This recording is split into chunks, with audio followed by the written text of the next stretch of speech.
Hello दोस्तों, आप इस वीडियो को देखने सुनने के बाद आपकी जिंदगी पूरी तरह से बदल जाएगी और आप एक सक्सेसफुल इंसान बन जाओगे। यकीन मानो आप बहुत भाग्यशाली हैं कि आपने मेरे इस वीडियो को क्लिक किया। जिंदगी में आपको वह सब मिल सकता है जो आप चाहते हैं, चाहे आपको एक अच्छा इंसान बनना हो या फिर अच्छी लाइफस्टाइल जीना है या फिर पढ़ाई में टॉप करना है और जीवन में आगे बढ़ाना है। जीवन में सफलता पाना चाहते हो तो आपको इतना काम करना है कि मेरे वीडियो को अंत तक देखना और ध्यान लगाकर सुनना। चलो फिर बिना देरी किए कहानी में जाते हैं। गौतम बुद्ध के समय में एक बहुत प्रसिद्ध और बहुत सुंदर महिला रहती थी जिसका नाम आम्रपाली था। वह इतनी सुंदर थी कि हमेशा उसके महल के द्वार पर सोने के रथ खड़े रहते थे। यहां तक कि महान राजा भी उससे मिलने के लिए प्रतीक्षा करते थे। वह एक वेश्या थी, लेकिन वह इतनी धनी हो गई थी कि वह साम्राज्य भी खरीद सकती थी। लेकिन गहराई में वह दुखी थी। उस सुंदर शरीर में एक सुंदर आत्मा भी थी जो प्यार के लिए तरस रही थी। लोग उसे नगरवधू कहते थे, जिसका मतलब है पूरे नगर की पत्नी। एक दिन वह अपने छत पर खड़ी थी और उसने एक युवा बौद्ध भिक्षु को देखा जिसके पास केवल एक भिक्षा पात्र था, लेकिन उसके पास एक अद्भुत उपस्थिति, जागरूकता और गरिमा थी। जैसे ही उसने उसे देखा, वह उसके आकर्षण से मंत्रमुग्ध हो गई। वह तेजी से नीचे आई और उसे कहा, हे भिक्षु, कृपया मेरे घर आकर मेरा भोजन स्वीकार करें। भिक्षु ने उसका निमंत्रण स्वीकार कर लिया।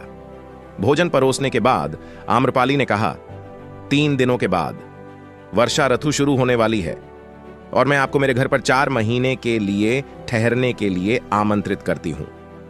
बौद्ध भिक्षु 4 महीनों के लिए एक ही जगह पर रहते हैं जब वर्षा ऋतु होती है। 8 महीने वे लगातार चलते रहते हैं। सामान्यतः वे एक जगह 3 दिनों से अधिक नहीं रुकते। यंगमंग ने उत्तर दिया, मैं अपने गुरु से पूछूंगा। यदि वे अनुमति देंगे तो मैं आऊंगा। यह कहकर वह वहां से चला गया। यंगमंग सभा में पहुंचने से पहले उसके साथी भिक्षु जो यह देख रहे थे, वे बुद्ध के पास दौड़ते हुए पहुंचे और कहा, युवा भिक्षु को रोका जाना चाहिए। आम्रपाली ने उसे 4 महीने के लिए अपने घर में रहने के लिए आमंत्रित किया है और एक भिक्षु का वेश्या के घर में ठहरना सही नहीं है। बुद्ध ने उनसे कहा, चुप रहो, उसे आने दो। युवा भिक्षु आया, बुद्ध के चरण स्पर्श किए और पूरी कहानी बताई। उसने कहा, एक महिला ने मुझे वर्षा ऋतु के 4 महीने उसके घर में ठहरने के लिए आमंत्रित किया है। हर भिक्षु कहीं ना कहीं 4 महीने ठहरेगा। मुझे भी कहीं ठहरना होगा, इसलिए मुझे आपकी अनुमति चाहिए। मैं केवल आपकी अनुमति मिलने पर ही जाऊंगा। बुद्ध ने उसकी आंखों में देखा और कहा, तुम ठहर सकते हो। यह सुनकर बाकी भिक्षु हैरान हो गए। वहां मौजूद हजारों भिक्षु यह विश्वास नहीं कर सके कि बुद्ध ने एक भिक्षु को वेश्या के घर में ठहरने की अनुमति दे दी। एक बूढ़ा भिक्षु खड़ा हुआ और कहा, यह सही नहीं है।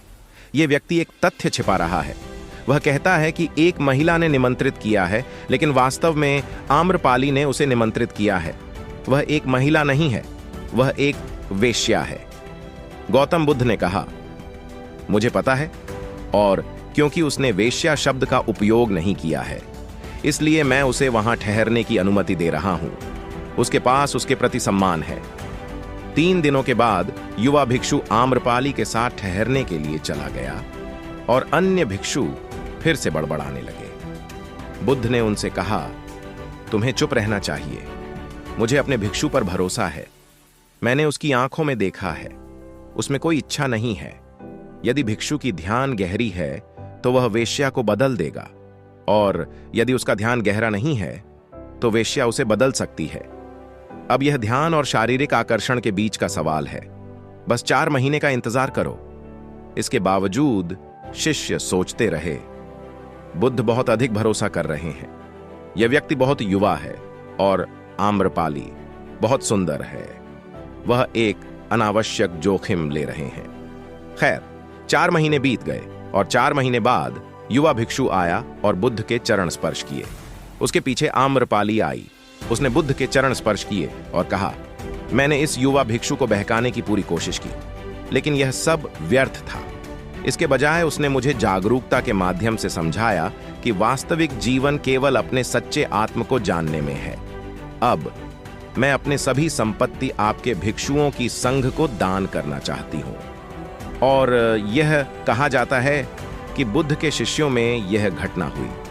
हम अपने जीवन में देखेंगे कि अपने मन में उठने वाले यौन विचारों पर नियंत्रण रखने के लिए हमें सबसे पहले यौन इच्छा को समाप्त करना होगा।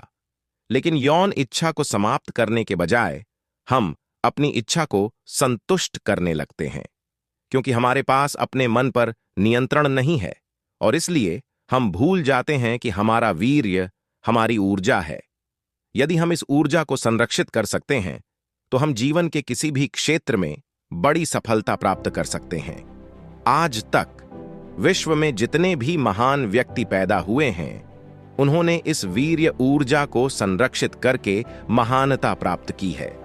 अपने वीर्य को संरक्षित करने के लिए आपको अपनी यौन इच्छा को दबाना नहीं है, बल्कि उसे ध्यान और अच्छे विचारों से समाप्त करना है। यदि आपके पास अपने मन पर नियंत्रण है तो आप अपने मन में उठने वाले यौन विचारों को आसानी से नियंत्रित कर सकते हैं। अगर आपको यह कहानी उपयोगी लगी हो तो कृपया वीडियो को लाइक, शेयर और माइंडफुल बुद्धिस्ट चैनल को सब्सक्राइब करें और कमेंट्स में नमो बुद्ध लिखना ना भूलें। धन्यवाद।